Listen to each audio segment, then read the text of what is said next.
भविष्य के आधार पर सब आज का निर्णय लेना चाहते हैं। भविष्य में सुख मिले, भविष्य सुरक्षित हो, ऐसे निर्णय आज लेने का प्रयत्न रहता है सबका। आप अपने जीवन को देखिए, क्या आपके अधिकतर निर्णय के पीछे भविष्य का विचार नहीं होता? और हो भी क्यों ना, अपने जीवन को सरल और सुखमय बनाने का प्रयत्न करने का अधिकार सबका है। पर भविष्य तो कोई नहीं जानता, केवल कल्पना ही की जा सकती है। तो जीवन के सारे महत्वपूर्ण निर्णय कल्पनाओं के आधार पर ही करते हैं हम। क्या निर्णय करने का कोई तीसरा मार्ग हो सकता है?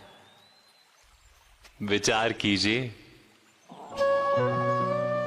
सारे सुखों का आधार धर्म है और वो धर्म मनुष्य के हृदय में बसता है।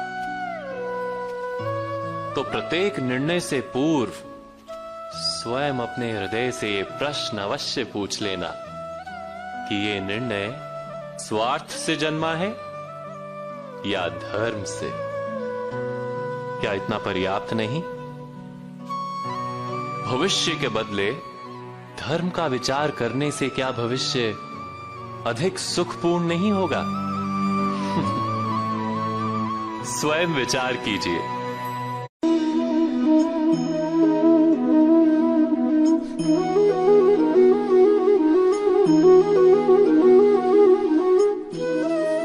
जीवन का हर क्षण निर्णय का क्षण होता है। प्रत्येक पद पर दूसरे पद के विषय में कोई निर्णय करना ही पड़ता है और निर्णय अपना प्रभाव छोड़ जाता है। आज किए गए निर्णय भविष्य में सुख अथवा दुख निर्मित करते हैं, ना केवल अपने लिए, अपने परिवार के लिए भी, आने वाली पीढ़ियों के लिए भी। जब कोई दुविधा सामने आती है तो मन व्याकुल हो जाता है, अनिश्चय से भर जाता है। निर्णय का वो क्षण युद्ध बन जाता है और मन बन जाता है युद्ध भूमि।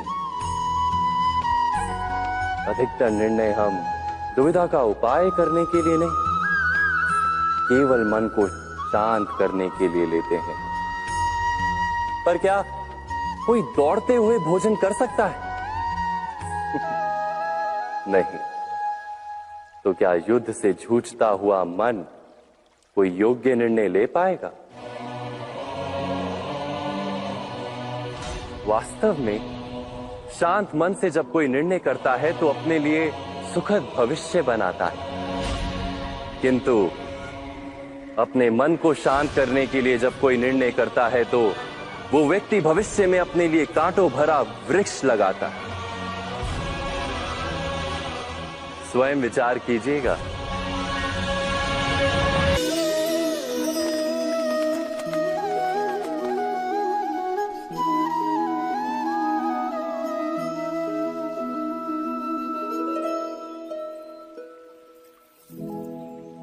निर्णय के क्षण में हम सदा ही किसी अन्य के सुझाव, सूचना, मंत्रणा या परामर्श को आधार बनाते हैं और हमारे भविष्य का आधार हमारे आज लिए गए निर्णय के ऊपर होता है।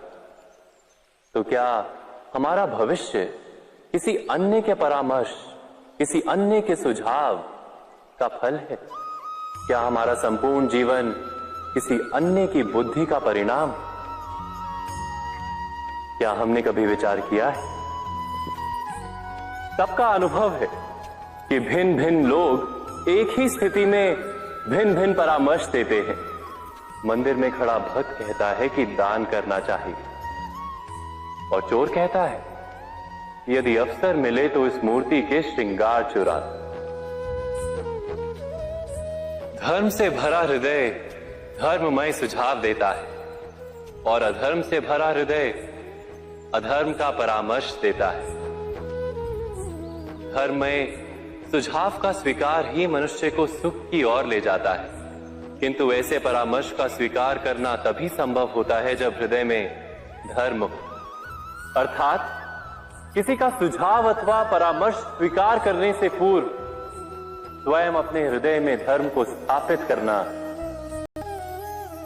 क्या आवश्यक नहीं? स्वयं विचार कीजिए।